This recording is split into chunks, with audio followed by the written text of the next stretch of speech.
तस्वीर से आपको हम खबर दे रहे हैं। गुज़श्ता रोज़ वज़ीर आला पंजाब सरदार उस्मान बुज़दार के फाजला कच पहुँचने पर मकतूल जमाल बालियानी के वरसा ने शदीद एहतजाज करते हुए मौक़िफ़ अख्तियार किया कि 1.5 साल का अरसा गुजर जाने के बावजूद BMP मकतूल जमाल बालियानी के कातलों को गिरफ्तार नहीं कर रही, जिसके बाद BMP ने जमाल बालियानी के वरसा के साथ इंतहाई नारवा रवैया शुरू कर दिया। ख़वातीन के साथ भी धक्कम पेल हुई, जिसकी वजह से आज वरसा ने कलमा चौक तौसा पर शदीद एहतजाज करते हुए BMP के रवैये की मज़म्मत की। इस मौका पर मारूफ समाजी कारकुन जुल्फ़िकार बलोच और असलम बुज़दार ने BMP के रवैये की मज़म्मत करते हुए क्या कहा, आइए आपको दिखाते हैं अपनी इस रिपोर्ट में।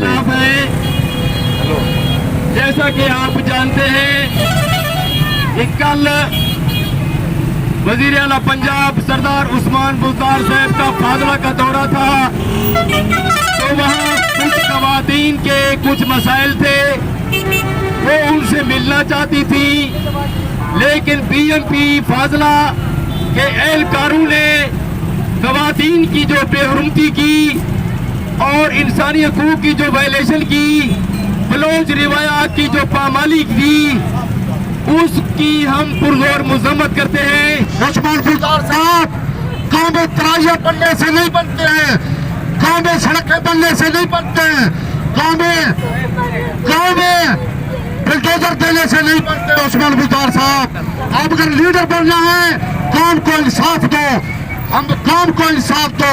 सबसे बड़ा नाइंसाफी तो ये है हमारे इलाके में BMP के ऊपर रसालदार, जमेदार, दफेदार, नायब जाफेदार एक सिपाही के अंदर काम कर रहे हैं।